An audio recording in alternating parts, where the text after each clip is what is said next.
108 योजन, एक योजन में 4 कोस होते हैं, तो लगभग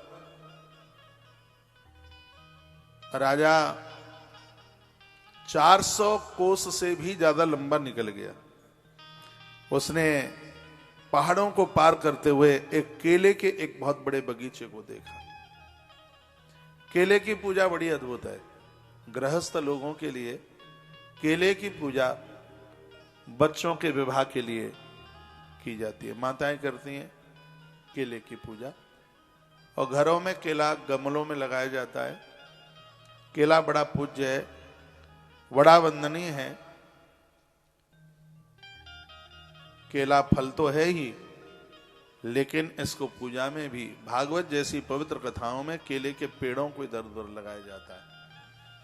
जहां ये केले के पेड़ होते हैं वहां विषैले जीव नहीं रहते, वहां सांप बिच्छू नहीं रहते, वहां ऐसा कोई प्रभाव नहीं होता। केले की पूजा करने से यदि कोई जहर भी दे दे तो जहर का असर नहीं होता, ऐसा आयुर्वेद केले की महिमा को बोलता है।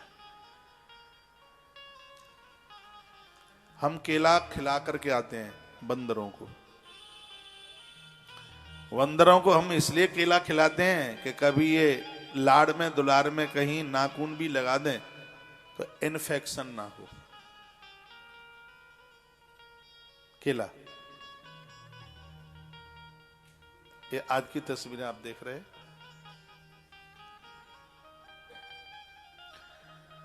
केला एक ऐसा फल है, ऋतुकाल धर्म के तत्पश्चात या उन दिनों में नारी और कुछ खाए या ना खाए, वह एक केला जरूर खाए। केला उसके स्वास्थ्य को बिगड़ने नहीं देता। अभी तो थोड़ी सर्दी सी है,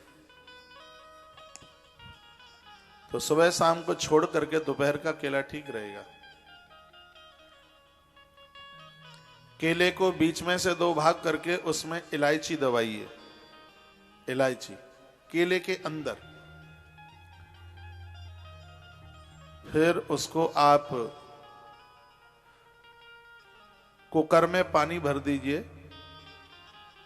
ये छिलके सहित है, छिलका थोड़ा सा ऐसे उपाड़ दें और बीच में उसमें इलायची गाड़ दें, फिर छिलके से उसको बंद कर दें और उसको धागे से लपेट दें उसको।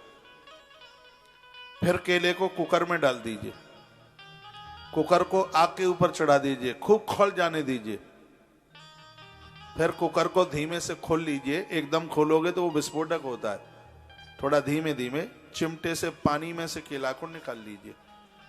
जो उसमें आपने इलायची गाड़ दी थी, उसमें से इलायची निकाल करके खा लीजिए। जिंदगी में मुंह में कभी, उसमें से इलायची निकाल करके खा लीजिए। जिंदगी में मुंह में कभी छाले नहीं होंगे, ये गांठें नहीं फूलेंगी, गलगंड की बीमारी नहीं होगी। बहुत लोगों के छाले निकले ही रखे रहते हैं, उनको सूजन बनी ही रहती है, छाले ही हो जाते हैं मुंह में। उसके लिए जबरदस्त दवाई है। मैंने कभी धर्म यात्रा कार्यक्रम में भी इसका जिक्र किया है। केले के अंदर गड़ी हुई इलायची इतनी बड़ी प्रभावशाली हो जाती है, जीवन में कभी छाले ही नहीं होंगे मुंह में, गनसुआ नहीं फूलेंगे, हमारी देहाती भाषा में ये नहीं निकलेंगे। जिंदगी में इस इलायची का प्रयोग लेने से जीवन में कभी गला नहीं बैठेगा। भगवान की कृपा से हमारा गला बैठता नहीं है। अब तो वो इतना पक्का हो गया है, अब गला है, जब गली थी तब भी नहीं बैठता था, क्योंकि ये मैंने कई बार लिया है। ये गले के लिए शंख पुष्पी, ब्राह्मी, ब्राह्मी बहुत फायदा करती है। ब्राह्मी के द्वारा तो वाक सिद्धि हो जाती है।